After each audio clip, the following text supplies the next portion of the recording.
Hello students, welcome to NIRS Education channel. Let us continue the lesson, a house is not a home. In our previous session, we came to know that writers,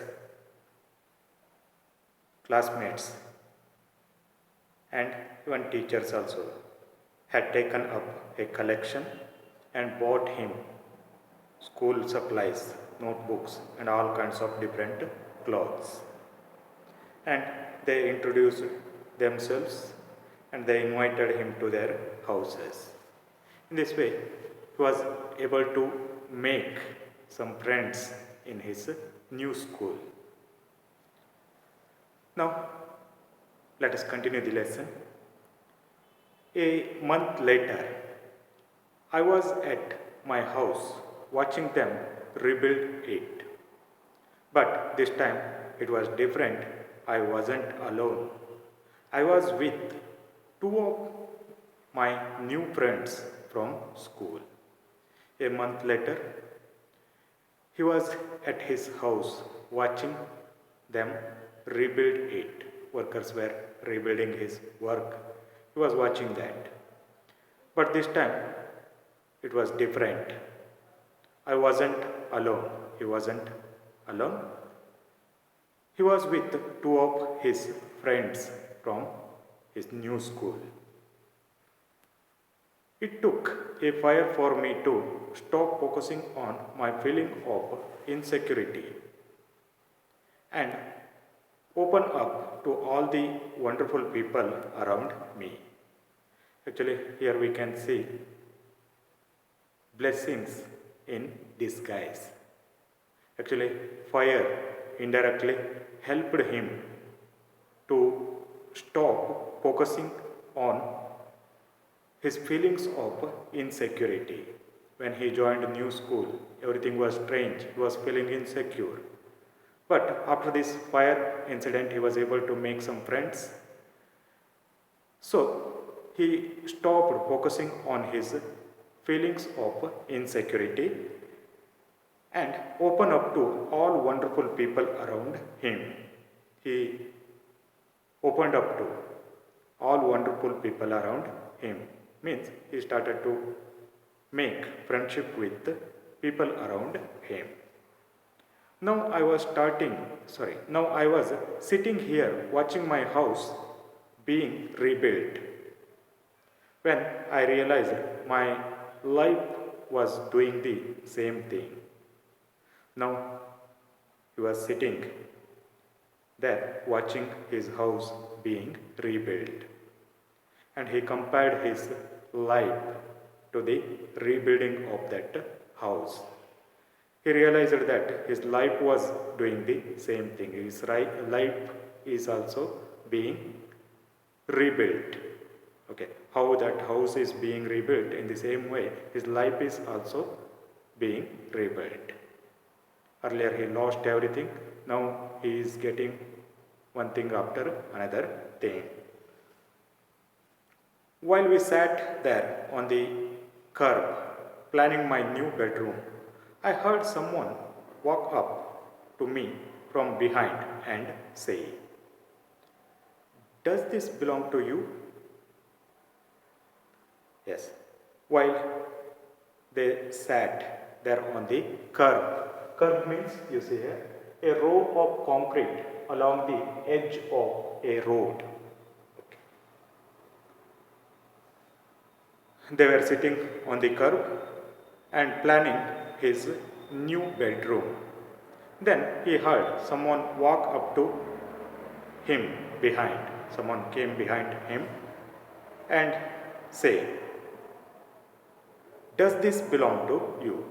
That person who came behind him asked him, "Does this belong to you?" When I turned around to see who it was, I couldn't believe my eyes. Then he turned behind in order to see who it was. He couldn't believe his eyes. A woman was standing there holding my cat. There was a woman and she was holding his cat. I leaped up and grabbed her out of the woman's arms. I leaped up. Leaped up means I jumped up. Then writer jumped up and grabbed her. Grabbed cat. Grabbed means seized suddenly and roughly. Okay. He seized suddenly and roughly cat out of the woman's arms. I held her close to me. Then he held that cat close to him and cried into that beautiful orange fur. And he cried. This cry is cry of happiness. Seeing the cat, he became very happy and he cried because of that happiness. She purred happily. Then cat purred. Purred means made sound happily. My friends were hugging me, hugging the cat and jumping around. His friends were hugging him, they were hugging the cat and they were jumping around the writer. Okay. Apparently, my cat had been so pricked by the fire that she ran over a mile away. Cat had been so freaked. Freaked means frightened. Okay. Cat had been so frightened by the fire that she ran over a mile away. Her collar had our phone number on it, but our phones had been destroyed and disconnected. In her collar belt,